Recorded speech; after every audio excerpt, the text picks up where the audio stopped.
Why aren't you behaving yourself and being a good girl? If you like it, keep following. And if you don't, just go. There is a split in the MAGA movement that they are not happy with Donald Trump. All politicians lie. Everybody knows that. How damaged is the Trump brand? It's not just that you lied to us. It's not just that what you did in Venezuela is wrong. It's that you absolutely did lie to us, and there's no benefit. Mr. Pompeo, when he was the head of the CIA or soon afterwards, he said, this is what we do. We lie, we cheat, and we plunder. That's our job. Pro-Trumpers will say, look, there was such a grave injustice what's been done to the president during his first term. It looks like Trump is going to expand this absolutely disastrous war. We have an economic situation that's not going away. The absolute, unashamed, unabashed corruption that we have seen the entire Trump family. You look at Netanyahu, his corruption charges, the buying up of media brands in order to, some say, sanitize the conversation. There's a real disconnect between American Zionists. Barry Weiss is an agent of Israel. We support the bombs that we're buying, what we're paying for, the drones, the absolute carnage. You have to stop committing genocide. That's the first step. What is happening in Gaza has actually never happened. They are the crimes of the century. Our country is washed in blood.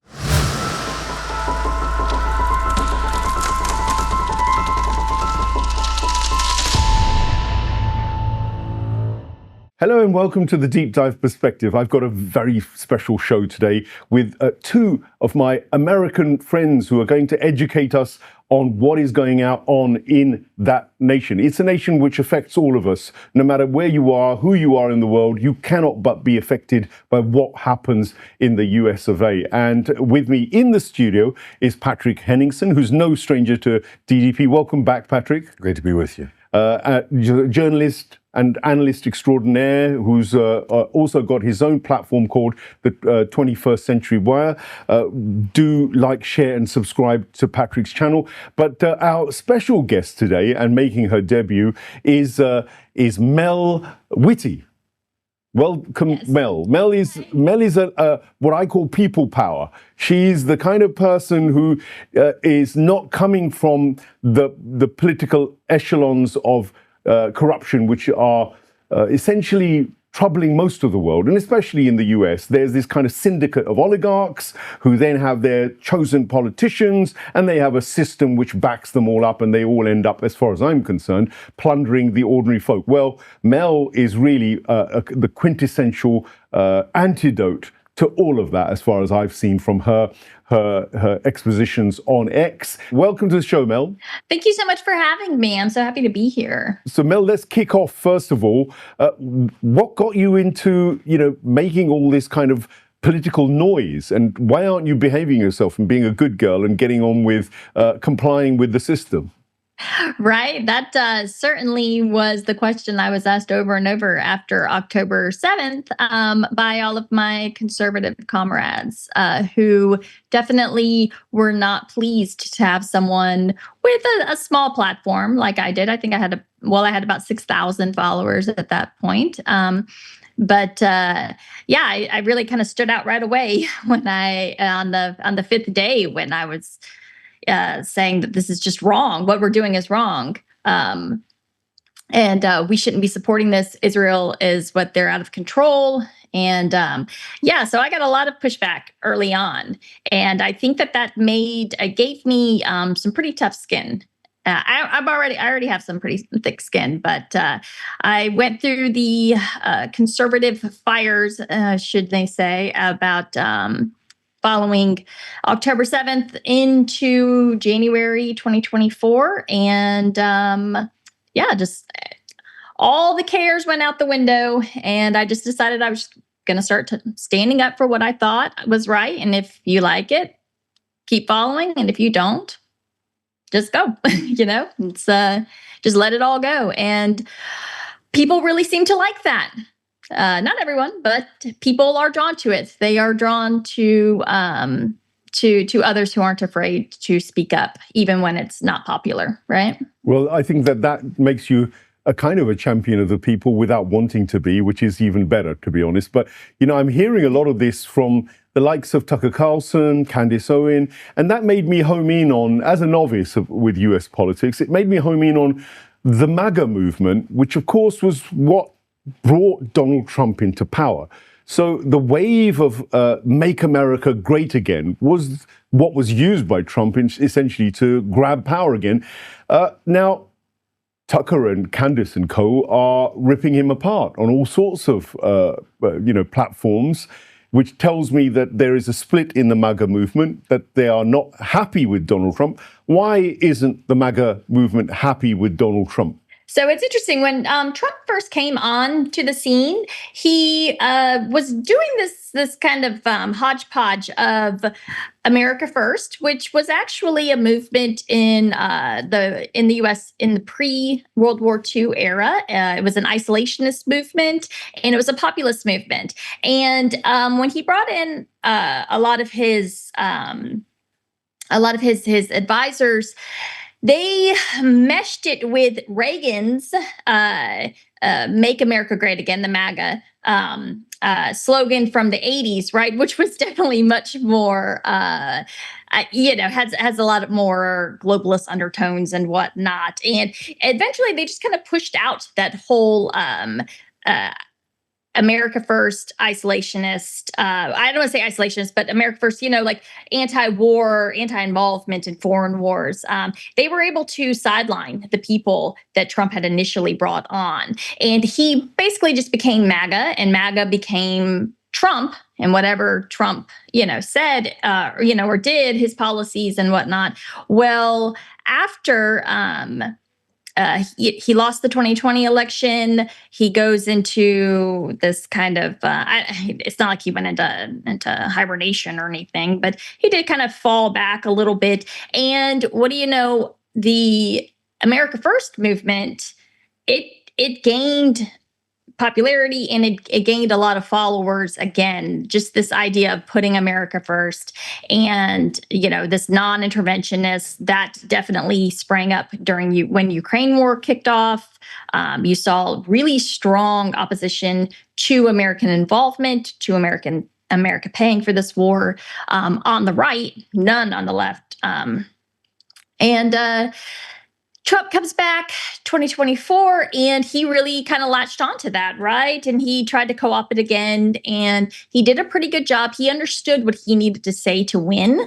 I thought, had really tied him. Well, he did actually tie himself to being anti-war, right? He was going to be the peace president. He wasn't going to start any wars. And I know all politicians lie. Everybody knows that. But the problem is that he actually made that a central part of his identity. And so now what we see is that, so I always kind of was like, well, yeah, they lie, but he's going to destroy his legacy if he starts another war, right? If he starts a war, like, he's done. Everything he worked for, everything he wanted to stand for is going to be down the tubes. And I thought, if for no other reason than self-preservation, that he would stay true to that. And of course I was wrong. So that's been very frustrating. But I think what you've seen now is people now just associate MAGA with Trump, and they have adopted America First. And that's what they want. And they want a total severing of America First from MAGA, which is, just Trump. Does that make sense? Hopefully. Yes, absolutely. That's a really succinct and sets the tone of where I want to take the rest of the conversation. But I'm going to ask Patrick to come in, and Patrick will have some questions as a sort of an American journalist himself, and somebody who keeps a keen eye on it. And I think he's going to ask you, because I think I'd like Patrick to also not only comment, but feel free to ask Mel anything you want. I just think her position is like very unique from my point of view. I usually interview politicians, hardened politicians or journalists, but this is a good kind of chance to really get where people are coming from. So Patrick, a little bit of your feedback on Mel and what she said about the MAGA movement, and then perhaps you'd like to put something to her. Sure. I'd like to just get Mel's opinion, being there on the ground and where she's at in the United States. Is an important swing state, North Carolina, one of the most important swing states. So Mel, how damaged is the Trump brand? Because could it take down J.D. Vance's aspirations in 2028 with it, or is it a case of that everyone will just slowly distance themselves from Trump because we have an economic situation that's not going away, could only get progressively worse according to the experts, a foreign policy situation that looks like it's, just in terminal decline. Vance was a never Trumper before he got onto the VP ticket. So I guess it wouldn't be that difficult. But how do you see that dynamic shaping up with regards to the midterms, after the midterms? We're already into the campaign after the midterms for 2028. But what are your thoughts on how this is going to shape up? Yeah, it's going to be interesting, especially here in North Carolina. We have a Senate race to replace Tom Tillis this year. So it's Michael Whatley he's the former head of the RNC. He is running on the Republican ticket. And then Roy Cooper, who was our governor during COVID. And Cooper's going to wipe the floor with Whatley because Whatley is just not really that likable, to be quite honest with you. He comes off as super inauthentic, but he's backed by Trump. So I wouldn't necessarily use that as like a barometer for Trump, because obviously we just saw what happened in Kentucky 4, which was Thomas Massey's district, in which Massey lost. He lost bad. Now, it cost the Israeli lobby $37 million to make that loss happen, which is kind of, I don't know. I think that's pretty untenable. If they had to do that in 100 races, I don't actually think that they could. But that was a particular race that they started sowing the seeds on in August of 2024. So the population, August of 2025. So the Kentucky 4 district, they were definitely had been subjected to anti-Massey marketing for about a year. So, what do I think is going to happen? I actually think that the Democrat Party is in its own existential crisis right now, grappling with massive pushback against support for Israel, against support for the Israeli lobby, against Israeli money. So they're having to come up with new ways to sneak that money in and to get their candidates to, toe the line as they always have done. We saw that with Massey's bill last week. I think there was 106 Democrats who voted to cut off funding to Israel. So yesterday, I believe it was, AIPAC announced that none of those Democrats would be eligible for funding through their PAC or through their conduit. So, that's a pretty big deal. But yeah, when you're cutting off 100 sitting Democrats or, sitting congresspeople, and most of them are going to win their race again. Well, I don't know. I think that's pretty short-sighted, but they're upset. The lobby is, and they want to punish people. And I think that's actually going to backfire on the left. And my hope is that it backfires on the right too, right? But as far as J.D. Vance goes, I think he sees he can read the tea leaves. He knows. He's intelligent. He's going to have a hard time, though, because, as you said, the resources, the energy supplies are shrinking. They're going to start going up. It looks like Trump is going to expand this absolutely disastrous war for reasons that still aren't clear. Certainly not to serve the interests of the American people. And so J.D. Vance will absolutely be associated with this, and it's going to be very difficult for him. Of course, on the flip end, you've got the entire Zionist lobby wants Marco Rubio, who will be there forever, war pig, war king, and give them everything that they want. And Marco Rubio has not a chance. Doesn't have I don't know. Sorry, I can't think of a comparison right now that would probably be appropriate, but he has no chance. So now, looking on the Democrat side, it'll be interesting because it costs a lot of money to run a presidential campaign, and if you don't have that Zionist money backing you, it'll get interesting to see who is able to kind of thread that needle. Well, that's fascinating. That gives us a lot more nuance into what's going on. You know, I didn't realize that America or the US is really that upset about the warmongering, essentially, and Donald Trump continuing that war on Iran now. And he seems adamant to continue it. Is that going to affect the midterms in a real way? Is that going to cost the Republicans? Here's the thing. The United States House is 435 seats, and it has been gerrymandered. Do you guys have gerrymandering in the UK? Yes, we do. Yes. Okay. Yes. So ours has been gerrymandered so terribly to where there's only, of the 435, there's about 50 seats that are considered swing, which means that they're plus or minus 5 points for the party. And if you push it really hard, you might be able to swing 65. Now, I believe in 2018 that was a 78 seat swing. Don't quote me on that, but we'll probably never see that again. It's about 50 seats one way or the other. So most of the people who are in, they're only ever going to get kicked out if they're challenged in their primaries. Almost all, I think, incumbents have a 97% reelection rate in their primaries. So how can we? Yes, people are upset. They're very upset. How much change can be done, especially in this cycle, which the other part is, of course, the swing Senate seats. That's the Senate. The Senate has the potential to swing, as a percentage-wise, a little bit more. And, of course, the senators, they're just more important because there's fewer of them. But this is a Section 2 or a Schedule 2 Senate race. So most of these seats are safe red seats. There's only about 4 or 5 that are up for grabs. Georgia, Maine. Now we know Maine is out. Iowa, actually, I think Iowa is going to be a very interesting race because the Democrat there, he's kind of one of those old school blue dog Democrats, and he's up against Ashley Hinson, who is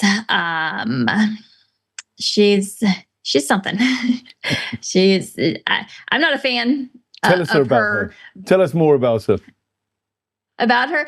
Well, she's kind of like Elise Stefanik light. She's like a blonde Elise Stefanik. If you know who Elise Stefanik is, she was the top female in the GOP. She was the lady who led the charge against all of the against all the colleges. She did the campus anti-Semitism hearings. I think she was the House minority leader. No, she wasn't the minority leader. She did have a position of power, though. I can't remember which one. Donald Trump nominated her to go to the UN. And she is Miriam Adelson's, best, goodest girl. Well, that tells it all. So, yeah. That tells us everything we need to know, I guess. Yeah. So Hinton is a lot like her. She reminds me a lot of her, but she's a blonde version. And, I'm not a big fan. She raises way too much money. She spends enormous amounts of money on just absolute, just nonsense, which really tells you everything you need to know about these people. This is a woman who is in a very safe district, and she'll spend $6 to $7 million every 2 years on reelection when she doesn't have anybody that's even really challenging her. And so she spends it on consultants, which means she's spending it on herself because that gets laundered back to them. With the consultants will pay for the dinners, and they'll pay for the jets, and they'll pay for the vacations and all of these things. So anytime that somebody is spending that kind of money on reelection when they don't need to, it's usually a big sign of corruption, and that's where she's at. Patrick, your thoughts and another question maybe that you might have in your mind. Yeah, I mean, the gerrymandering is an interesting point. I mean, they don't have political gerrymandering in Britain like they do in the United States. In the partisan sense, it's not done like that in the UK. There's institutional gerrymandering, maybe that reflects more class issues and class division. But on that issue, Mel, the pro-Trumpers will say, look, there was such a grave injustice what's been done to the president during his first term, and then the stolen election in 2020, the lawfare that came after that, And in a sense, it seems like the reaction from Trump 2.0 it seems to me like it's been really over the top, to the point where even they're defending insider trading, saying, well, look, Nancy Pelosi's stock portfolio was, the embodiment of congressional insider trading. So we're entitled to do the same. But do you see that they're maybe taking things a little bit too far? And could this result in themselves setting a trap for themselves after, let's say, the midterm elections? Do you think there's an overcorrection that's occurred in the first 2 years of Trump 2.0, and could that haunt them in the future? Well, yeah, of course, it's just been one giant rolling whataboutism now that Trump is back in power, right? There are no standards that we can hold him to anymore because bad things happen. And don't get me wrong, I mean, I absolutely stood against the lawfare that was waged against him. I had a big thread, exposing Letitia James when he was in trial, and it ended up going like super viral, getting shared by, all of the bigwigs. And it did help to kind of expose her and expose the hypocrisy of what she was calling out and the things that she was engaging in, which I do believe she did engage in illegal campaign finance activity. But so don't get me, I mean, I am well aware of it, but yeah, you're right. The absolute unashamed, unabashed corruption that we have seen the entire Trump family play or, get into in this second administration, kicking off with the crypto coin that he launched, the rug pull crypto coin that he did, all the way to, Don Jr.'s buying into the drone facilities, getting the contracts, buying into the drone company, and then they get a no bid contract. Their ownership of Salem Media, they're being tied into Salem Media, and Salem Media is contracted by the Israeli government. They are, in fact, FARA registered. These people like that shouldn't have access to the president of the United States, but of course, because they're his children, it just gets kind of swept under the rug. But no, do I think that I like to joke that Democrats are probably going to end up impeaching Trump for something really stupid, like renaming the Kennedy Center. It's not going to be for anything good. It's like my worst fear is they're going to impeach him for renaming the Kennedy Center the Kennedy Trump Center, and not for like war crimes or insider trading or just, corruption. So will it come back to bite him? I don't know. I worry that actually it's just going to it's going to be an excuse for them to do whatever they want. And then we just kind of have this, never ending cycle of everybody getting to outdo the last guy in their corruption. That's kind of like the establishment protecting itself a little bit, its own sort of immune system. I mean, look at Netanyahu, his corruption charges for what? 1,000 bottles of champagne and floor arrangements. I'm not sure what the exact details of it, but it seems like for Donald Trump, there's a number of other. If you were in charge of the House Impeachment Committee, which charges would you be going for first? Would it have anything to do with the war or the finance? What do you think would be the low-hanging fruit? So many. Yeah. If you had to choose. Oh, I would definitely go after the insider trading. Well, I would launch an investigation into the administration's foreknowledge, and participation in the insider trading, especially on this war. I think that's the lowest hanging fruit that there is. They can get the banking numbers, the routing numbers on these transactions. They can figure out where they came from and who had the knowledge to inform them. I don't even think it would be difficult I wouldn't be surprised if Scott Bessent is not involved in this.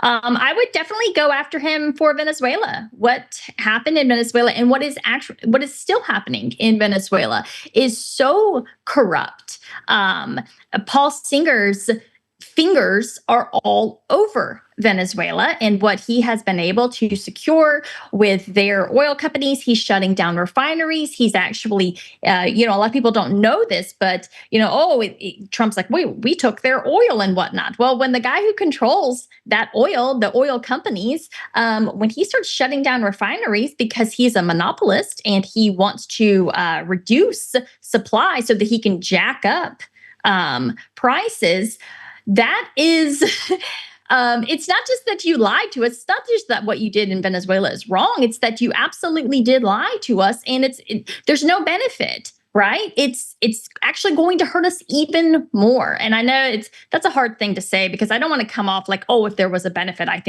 would be okay with it. I'm not saying that. I'm just saying that on top of it being wrong, they also lied about that part too.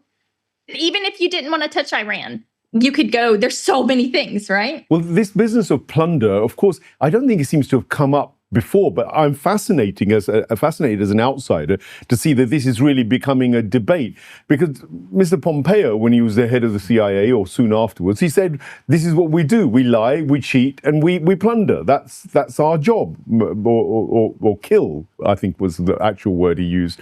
So that was almost like regarded as the norm within so many US administrations, and the people, the impression we get as non-Americans was that actually the US public doesn't care about foreign policy. They just let them get on with it, and actually what matters to them is their economics, the immigration issues, perhaps the things that affect their livelihoods.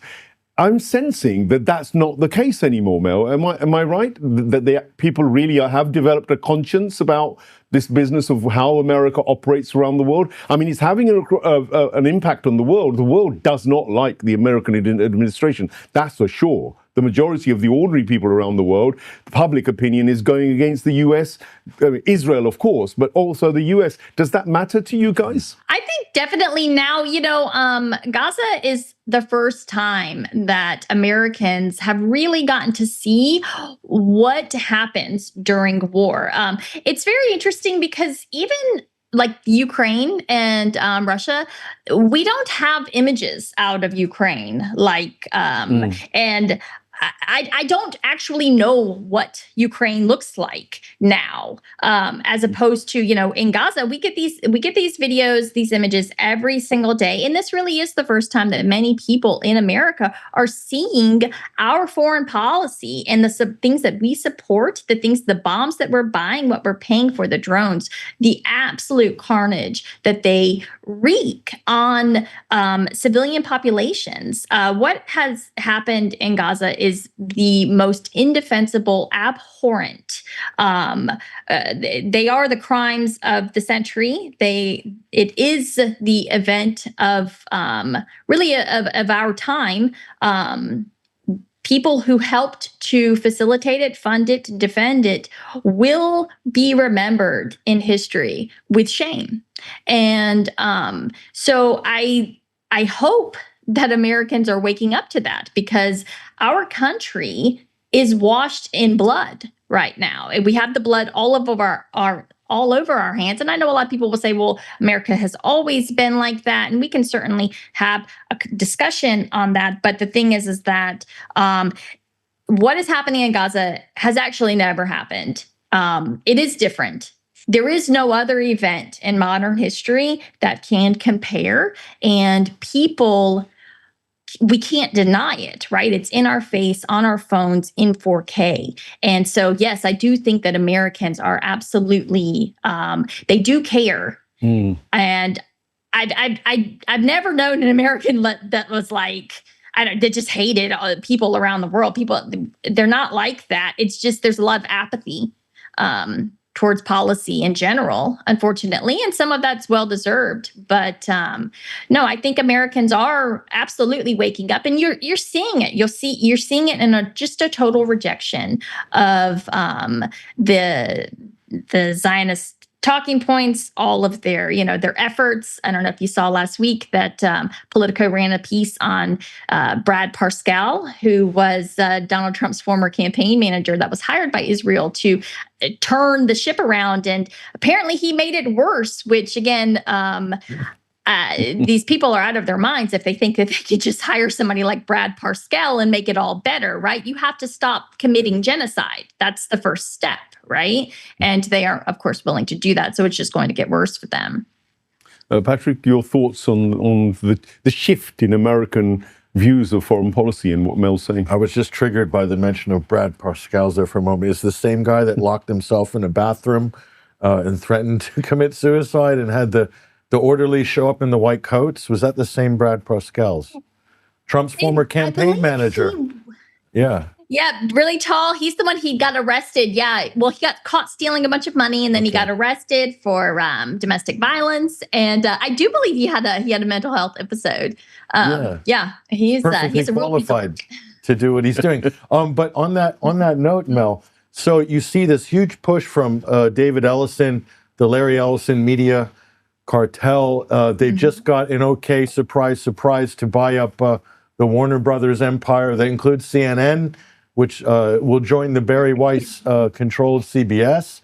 So the purchase of TikTok, which Netanyahu was very happy about. So the buying up of media brands in order to, some say, sanitize the conversation regarding criticism of Israel. Is this going to work, or is the Streisand effect going to come into play here? Because what are Americans or Gen Zers going? Is this going to work with them in terms of, controlling the entire media ecosystem? What are your thoughts on how this is going to end up? No, I don't think it is. And I think that there's a real disconnect between American Zionists like the Ellisons and whatnot. Or, even Barry Weiss, we know, I think Barry Weiss is an agent of Israel, but I do think that there is a disconnect, and they're not honest with themselves about Netanyahu, about how extreme the Israeli government is. I think that they all think that when the war is over, they can just they'll be able to wipe the slate clean because they control all of these avenues.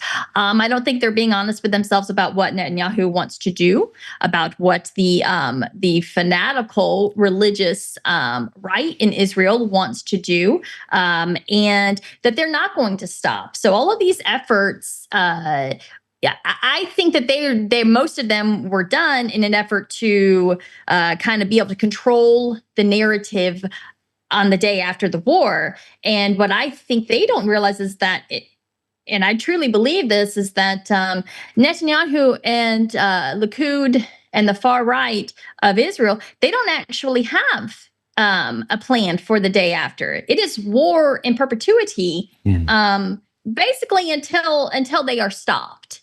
And so, no, I don't think it's going to work because they're not being honest with themselves about what it is that they're actually trying to defend. When I say like the Ellisons and whatnot, they have this very kind of Pollyannish, I think, idea of they still see Israel, the Israel of like 1967, right? And they,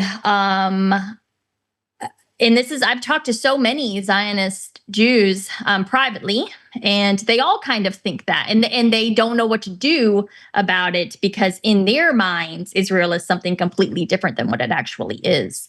That's really fascinating. Again, I'm finding this shift, this conversation amongst the Americans about this really encouraging, because I think people who've grown up in the West here, well, whether we've grown up in Europe or even South Asia, there is a sort of a love-hate relationship with US culture. We all know US culture. We imbibe it.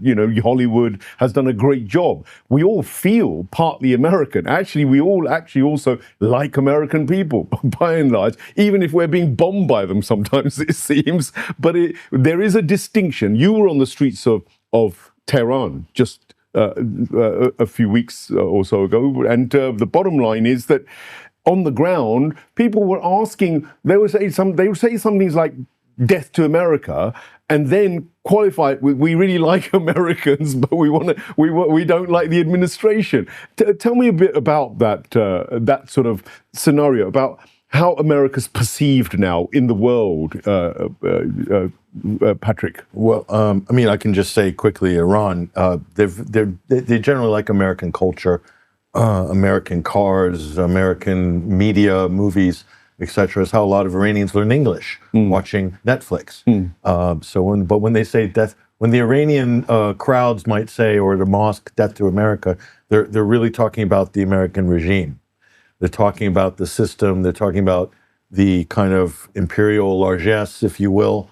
That's what they're referring to. But this gets translated into by the likes of Tim Scott and Tom Cotton and everybody as they want to destroy America with nukes, basically. I mean, that's the kind of, I don't know, Mel, what is the perception of the actual threat to Iran? I know you've got one thing in Washington with the Hawks, but do the American people actually believe some of these claims? Unfortunately, yeah, they do actually believe we're propagandized from birth on certain things to believe that people in the Middle East hate us. That the whole death to America thing, it is a powerful propaganda tool that is wielded and weaponized on Americans all the time. But I try to tell people, okay, well, how would you feel if you were Iran and you had been sanctioned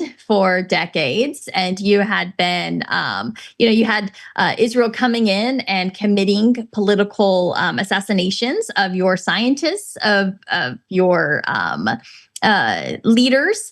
If you had, the American defense budget has a $50 million a year line for anti-Iranian regime propaganda in Iran. Like we literally fund to the tune of $50 million a year messaging against the Ayatollah, against the IRGC. Now, if Iran had a line in their budget every year for funding, to the tune of $50 million or more in the U.S., how would we feel? Of course, we would hate them and whatnot.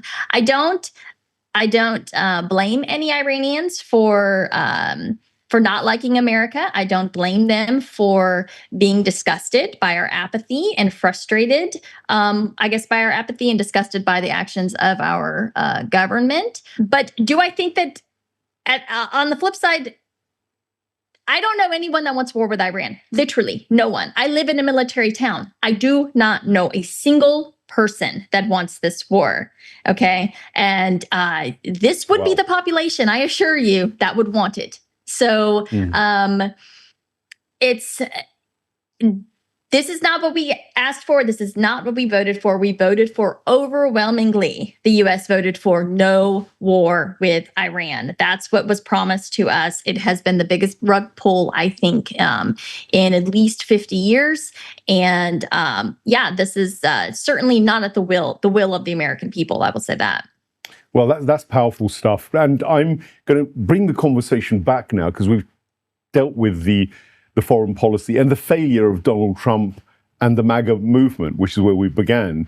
And on that issue, quite clearly, a large number of that movement are probably disillusioned with him, it sounds to me like, and the majority of America sounds like is disillusioned. However, on the local front, you'd have thought that he's got a winner on the immigration issue, because that was another big thing, which of course the MAGA movement were concerned about. Unbridled immigration was a massive vote winner.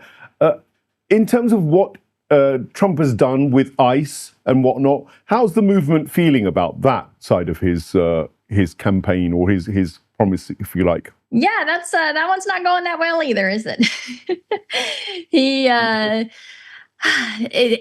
That's another more complicated issue. People definitely want less H-1B visas. They want their kids that they send to college to be able to get a good paying job, and they don't want them to have to compete with the entire world to do it, right? So the increase in H-1B visas, I believe they have been decreased, but they're, when he kicked off the tariff war, then there was a promise to keep the Chinese visas secure. I think the communication on that, because it was 600,000 visas total.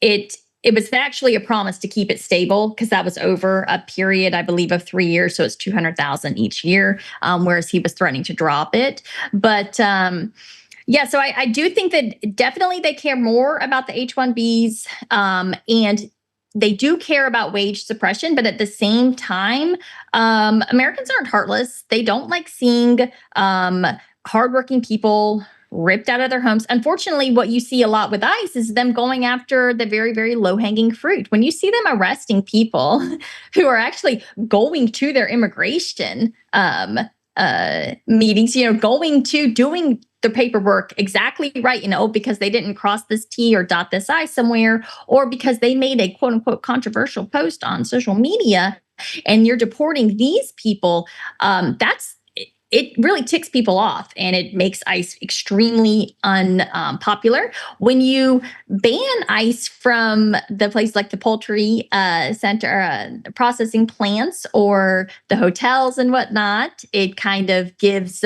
a free pass to some, but not others. So that too gets people really, really frustrated. He has done a good job at stopping the border, shutting the border itself down, but he hasn't put anything into place to ensure that it won't get flung wide open again right after he leaves.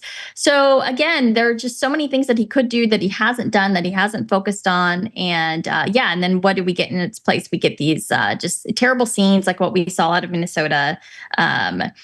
Really just very poor handling, very poor planning on the part of ICE. We knew that the local governments weren't going to be cooperative. They weren't going to offer their help. So they should have had another plan in place to have people, when you got people out there protesting and they're blocking traffic. Typically, you would have the local police come in and just arrest those people and move them out of the way. But because the local police were not going to cooperate with ICE, you had ICE agents out there. They're not trained to do that. And we saw them, continuously overreact and get really brutal with people. And so there should have been another plan in place. They should have brought in, whether it was National Guard, plainclothes National Guard. They could have done that, but they didn't. And so, it's just hopping one fire to the next with this administration, and never really feels like there's anybody serious in charge who knows what they're doing. Patrick's educated us quite a lot with a couple of programs around the whole immigration issue as well, which will be broadcast by Deep Dive Perspective. You can check that out. So I'm not going to go into too much depth on it with you, Patrick, but certainly anything that Mel's picked up, anything you want to supplement that with would be great. But I want to move also on to the third aspect, which is people's jobs. Of course, the Americans were very concerned about that. The MAGA movement was very much about, get us working again, get the employment going, help us with our wages. So either of those issues, first of all, your take on the immigration, and then maybe your question to Mel, perhaps, around the other issue. Well, yeah, the immigration is a fiery issue. That's an emotive issue that moves votes around elections. But the other one that moves votes that's even more emotive and even deeper is the economy. And that's tied to the jobs issue. So I wanted to ask Mel, one thing I've noticed coming in and out of the United States over the last couple of years is this shock I get in the price of a lot of things. Everyday items, food, sandwiches. We have this joke with my friends about the $20 tuna sandwich with a bag of chips. Just what's your assessment of the cost of living in, let's say, the last 5 years, and in terms of where do you see this accelerating in terms of the cost of things, inflation? Do you think this president or this government has any ability to do anything positive in that area? Just what are your feelings? What is the realistic kind of assessment of that issue? Yeah, well, the price of food has just gotten, it has grown exponentially. The inflation on food, I would probably put at about 50% in just the last couple of years. And everyone talks about it. It affects everyone. It was very frustrating for me because I don't know if you guys remember, but Trump did a interview with Elon Musk in the 2024 race, and he was talking about, they were actually talking about inflation, and Trump said he tied it to energy. which of course I tie it to energy as well. That is the biggest driver of inflation, right? The energy prices, because when the trucks cost more to run, to the semis, it drives everything up, right? So that's where it starts, and he tied it to the Russia-Ukraine war, and of course I was so relieved to hear him say that, because nobody else talks like that. Everybody, all the other Republicans, they're always talking about, if you print more money, that's the problem. It's because Biden printed so much money, which is absolute crap, because if the supply can keep up with the money, if the actual resource supply can keep up with the money supply, you can have a stabilization, yes, and it does have an effect, but I absolutely do believe in restriction of supply will 100% drive costs of everything. And so what did Donald Trump do? Well, he started a war with Iran. So it's like, not only did we not get the war in Russia or in Ukraine, Russian oil, 12% of the world's oil that Russia holds back onto the world markets. We also now got a restriction on another 20% of the oil that comes out of Hormuz. And I don't know if you guys saw last week that Donald Trump actually said, we're going to start sanctioning people again who buy Russian oil because we don't need their oil anymore, even though we absolutely do, because he just started this war back up again. So nothing they're doing is making any sense. It's the right hand is not talking to the left. And yeah, it's just going to get worse. The only reason that this war hasn't hit us even harder is because they drained all of the strategic petroleum reserves, and they didn't fill them back up in the 20 days that we had the ceasefire. So it's going to get harder for Americans, and that is when you do have revolution. It is when you have real change. This is when people can't afford to eat.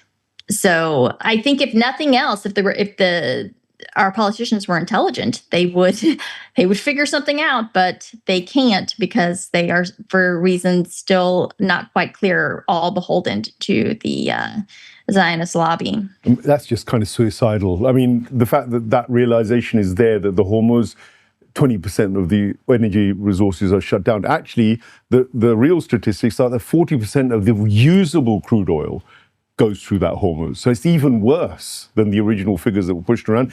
And now Donald Trump is kind of almost, it sounds like clandestinely, the Zionist lobby or Donald Trump, whoever, or collectively, they have got Saudi Arabia to also attack Yemen, which then could trigger the closure of the Bab el-Mandeb, which is another 10, 15 to 20%. It would affect the Suez Canal. It would put the prices up on all the oil merchant ships trying to get through and that's the ones that actually get through, because if the Yemenis close down the Red Sea and the Iranians close down the Hormuz, these are two major choking points. Nobody is going to be unaffected, and inflation would just go into hyperinflation mode, I reckon. Really scary times. And with someone like Donald at the helm and all his lobby groups, it doesn't sound like we're going to get a foot going off the pedal of this war. So for ordinary Americans, Mel, it's real. What you were worried about in terms of the war was a genuine worry, and it's feeding into the economic self-destruction button, which Donald Trump seems to be adamant on pressing. Is there any way of stopping this? Can the US take any real actions? Patrick, yourself perhaps, are there any legal means for stopping the president taking America down a kind of Alice in Wonderland rabbit hole of self-destruction? We do have the War Powers Act. However, we've also got the 60-day executive rollover of the NDAA, I think, or military authorization. So it seems like the president is using that, and that's coincidentally coinciding with the failures of these various MOUs and peace initiatives. I'm sure those two things have nothing to do with each other. I'm just being a little bit too sarcastic there, maybe, but anyway. But I'd love to hear what Mel thinks about this current conundrum. We do have a Congress that has abdicated most of its powers to the executive branch, but yes, they could force votes on. We do have another omnibus up for vote. They want to do it before Congress goes on recess for August. Every year, Congress leaves D.C. It's supposed to go back to its district for a full month. That'll start August 1st. So, of course, they always try to ram through these spending bills. And the one that they have proposed right now, because they don't want to have another vote before the election in November. So the one they have proposed right now will fund the government through the end of the year, which would be that would probably rob them of all of their ability to stop what is happening right now. So if they passed it, do I think that Congress is going to do anything? No, because they are cowards.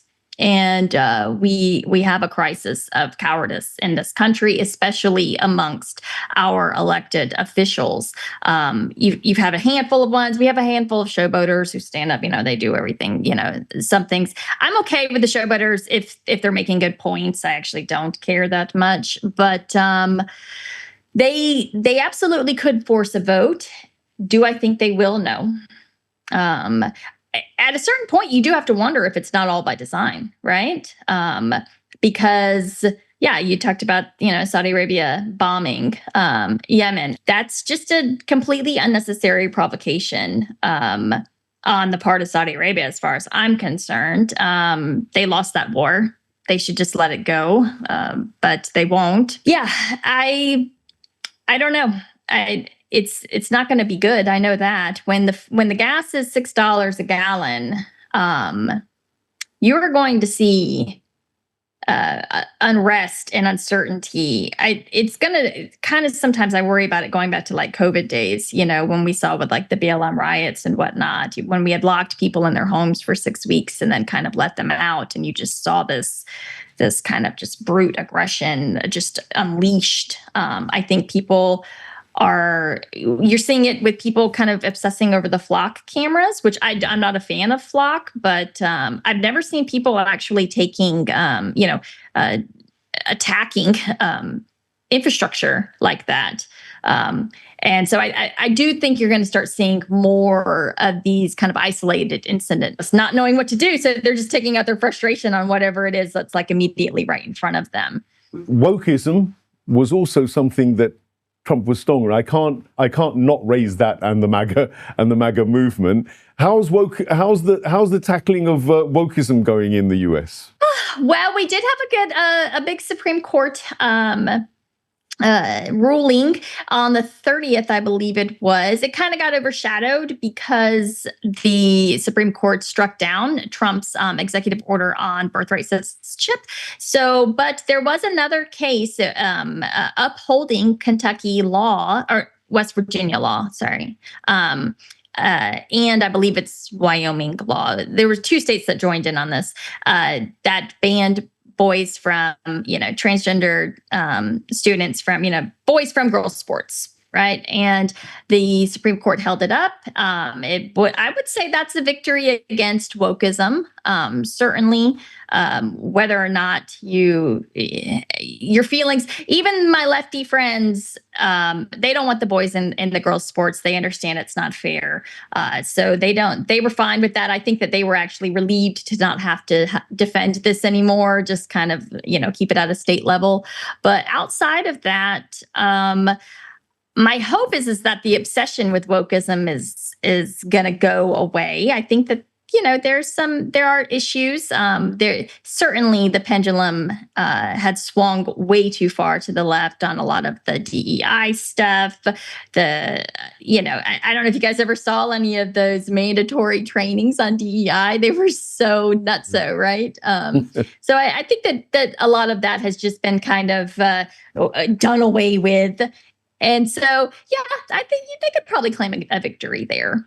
So, identitarian politics was something which people, many people are saying is a weapon being used by perhaps the background deep state, actually, and that Donald Trump pushing the identitarian, against the identitarian politics of the Democrats, etc., is just another fault line that's created into terms of creating more friction and more division within American society, rather than any real sincere effort to deal with what actually many of us, as perhaps social conservatives or spiritually orientated people, regard as a fragmentation or an atomization of society in terms of family, in terms of community, in terms of the social cohesion that we had on the back of this notion of equality, which is almost unachievable anyway. Equity, I understand, but equality is a very difficult thing for me to get my head around. Yet it is a core aspect of modern day, politics. Was that what was behind the MAGA movement's kind of rejection of what a lot of wokeism was pushing? Those family values, and how's that going? How do they feel that Trump has delivered on that front? Right. Yeah, I think you saw a lot of rise in the wokeism in the post-2008 crash era, right? When we actually did have, for a very, very short time, kind of a populist movement with the Wall Street, with the protests against Wall Street. And so we saw this get pushed as really hard starting in about 2010-ish, 2012, really kicks up 2014 even. And it did replace a lot of, I guess, it became the thing to divide people instead of along economic and socioeconomic lines, right? Because they can't ever have us joining on those lines. And that's something that Republicans or conservatives in the U.S., that's commie talk. You're not allowed to talk about, you're not allowed to organize, along class lines or identify with people just based upon, money.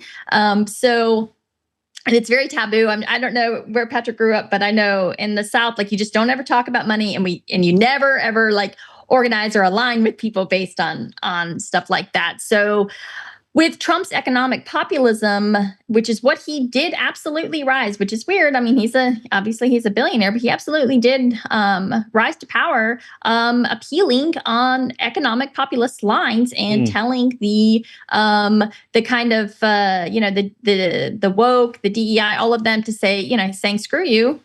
I'm not going to play by those rules. They're stupid, and I'm just going to get people their jobs, and we're going to stop fighting wars. And so. Yeah, he now what we're seeing, and I do think that's another thing that that will arise. You will see more people. You will see more crossover support, especially for Democrats. Again, that's why they had to get rid of Graham Plattner. Whatever you think about Graham Plattner, he absolutely was appealing to people on, as a populist, and he posed a threat, and it's unfortunate what happened to him. I think it set a very terrible precedent. So I don't know. He's the only one I can think of right now. I don't know that much about Michigan. About Abdul, I think he will win the Republican or the Democrat primary, and I do believe he has a economic populist platform as well. Will he win the Senate race? It's going to be tough.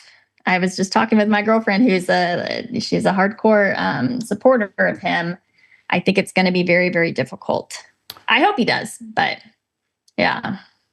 Mel, thank you very much. I think we're pretty much we've grilled you, really, and I apologize, but I did warn you I was going to talk about the MAGA movement, and I think you've covered the big issues really, really thoroughly, and educated me, certainly as somebody who's a little bit sort of blind on that, and that's really layered my knowledge. Hopefully the public, the audience will appreciate this as well.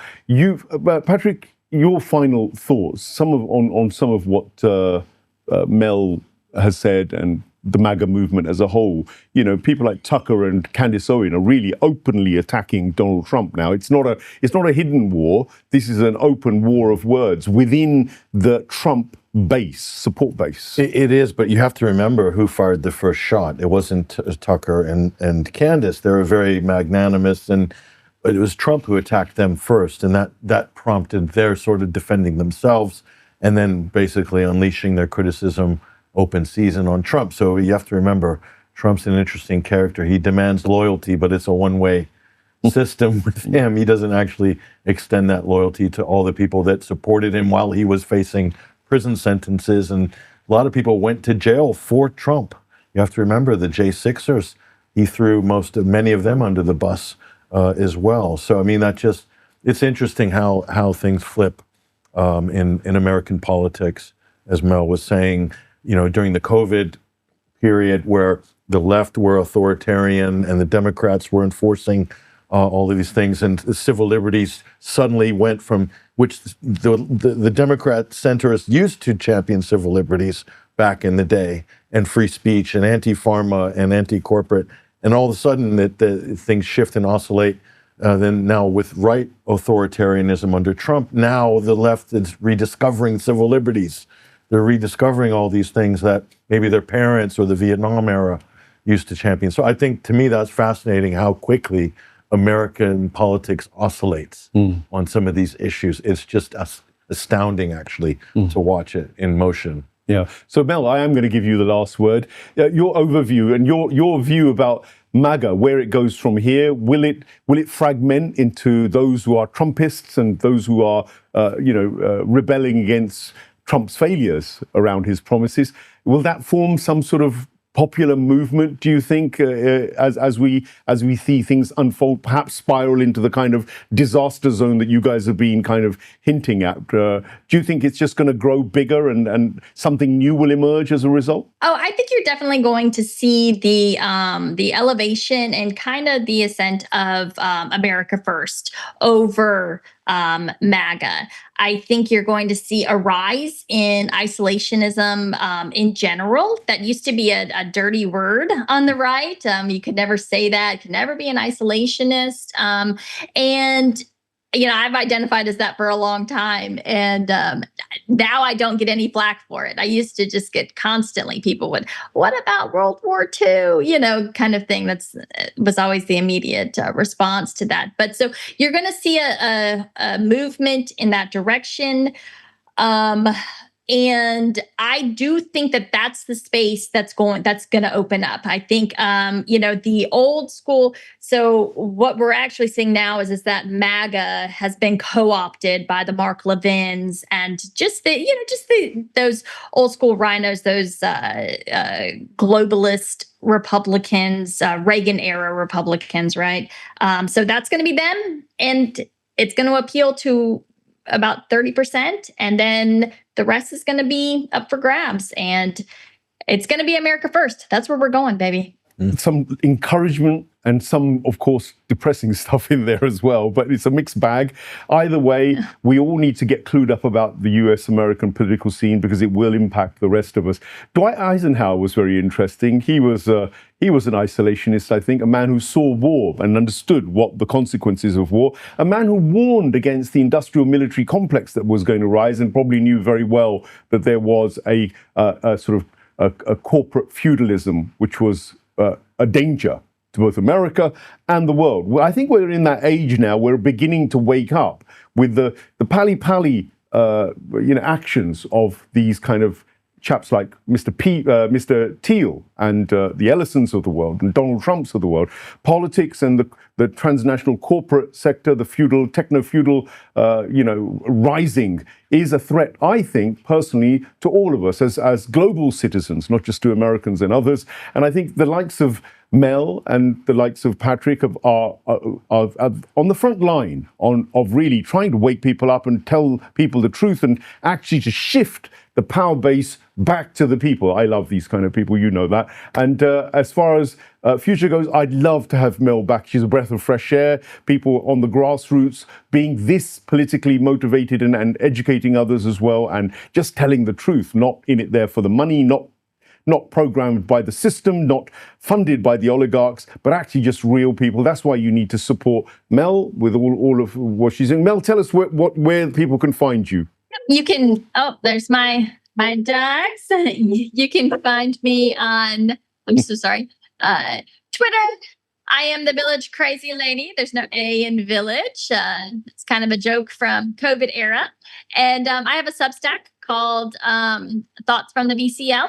And Yeah. We'll involve the dog in the conversation. Maybe we need to look at how his the prices are going to affect his meals as well. Maybe, but he'll probably be happy. There'll be less Amazon deliveries. So he has less barking to do against the postman. Yeah. So, okay, fair enough. Well, it's been an absolute pleasure. Thank you so much for joining us, and hopefully it's the first of many times. Much. And good luck with all your campaigning. Good luck with your podcasts. Thank you very much to Patrick Henningson for helping to guide questions towards more forensic analysis as well. So that was a lovely thing today as well. And thank you for watching Deep Dive Perspective. Don't forget to like, share, subscribe, as we've said. Otherwise, you're not going to hear enough of these kinds of people who are actually, working for you, doing the job that's necessary to wake you guys up so that you understand how and why you're being taken for a ride. Thank you for watching this edition of Deep Dive Perspective. Goodbye.